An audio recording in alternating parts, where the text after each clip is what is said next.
Welcome back to the channel, viewers. Thanks as always for stopping by, and please click the thumbs up button before you leave. I want to share some thoughts here on keeping African cichlids, particularly when it comes to females. Should you avoid female African cichlids? Many hobbyists out there avoid purchasing females, don't stock them, or if they discover a juvenile or adult that they thought was a male turns out to be female, they get rid of that fish. There are two main reasons for this that I can think of. First off, most African cichlid females don't have the vibrant colors that help make a show tank beautiful. Many females are a dark charcoal color or a light gray with just a subtle hint of colors on their fins or bodies. And many females are a plain white color with many small orange spots on them, and it's so common that it's actually lost its appeal. Now, the second point is that breeding can get out of control. If you're like me, you want to give the holding female a fair chance to have her eggs fertilized, and you want those fry to be placed in a safe grow-out tank to be taken care of until they can gain some maturity and strength to survive in larger tanks with older tank mates. So that adds to your cost, your maintenance, and overall responsibility as a pet owner. Let me start with addressing the first point. Yes, it's true as a general rule that male cichlids tend to be more colorful and dazzle onlookers in front of your aquariums more than females. But there are some females that I've seen which are magnificent looking themselves. I'm lucky enough to have a couple of those in my tanks. One of my favorite, which has garnered a lot of attention from guests at my home and from YouTube subscribers, is Storm Shadow. She's a superb fish with a unique pearly white appearance with traces of blue, purple, and some subtle yellow streaks on her tail. And let me tell you, my collection of fish would not be the same without her. She really makes her presence felt in my 90-gallon tank. And it's well stocked, but you just can't miss her. And there are several other OB females I have that also have a lovely appearance. And as for the darker ones that many fish keepers dismiss, I don't mind having a couple of darker fish because it's just another hint of variety, and I like to have as much color as possible in my show tanks. And I would argue that black is still a color. Now let me discuss the second point when breeding gets out of control. If you're keeping just males, it's less work because you won't have to help the fish with the parenting process.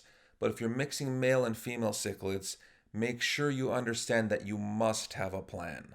Unless you want all the fry to get gobbled up, you're going to need a small tank on hand to either drop in your holding female after you've seen her holding for, say, about 15 days, or you're going to have to strip her and put the eggs in a tumbler. I would go the route of moving the female to take care of her young herself in a separate tank after you've seen her throat drooping and wait about 15 days. And if you're lucky, somewhere in that process you may see the mating dance when the male fertilizes the eggs. So mixing males and females opens up this other chapter because of the breeding that could occur.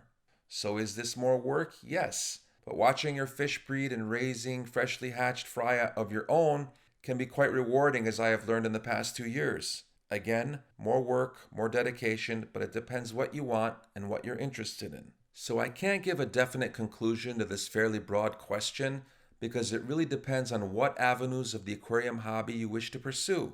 If you're only interested in the beauty of the fish and you want to keep the workload a bit lower, then perhaps sticking to males is your answer. But if you have the time, patience, interest, and additional tanks, then you may not hesitate to mix the males with females and let them breed. I should probably share that there was about a 4-month stretch when in my fish room there was quite a bit of breeding going on in my 135-gallon tank, and I ended up with 7 batches of fry. I had to sell some on Craigslist and trade some in at the tropical fish store for some store credit. I of course kept many of the fry, in particular the ones that were the offspring of my favorite adults and were already looking colorful. I've since separated the females that kept holding. They're in the 90-gallon tank on the left of my 135 and away from the strong males, and it's slowed things down. I haven't had any holding or breeding since. One other point that contradicts what I've heard is that I didn't see my males fighting more when there were females in the 135 with them. That's something that seems to worry a lot of hobbyists. Maybe if the setup is 2 females and 15 males, there could be a problem, but with the arrangement I had, which was probably around 15 males and 7 females in my 135, there wasn't any unusual aggression, at least not that I saw.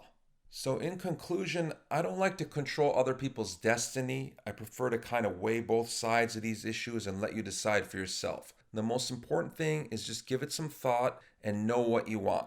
This hobby is for your enjoyment, fulfillment, and relaxation. Just have a plan and take care of your fish and have fun. So with that, I'll say thanks as always for watching, and please subscribe to the channel.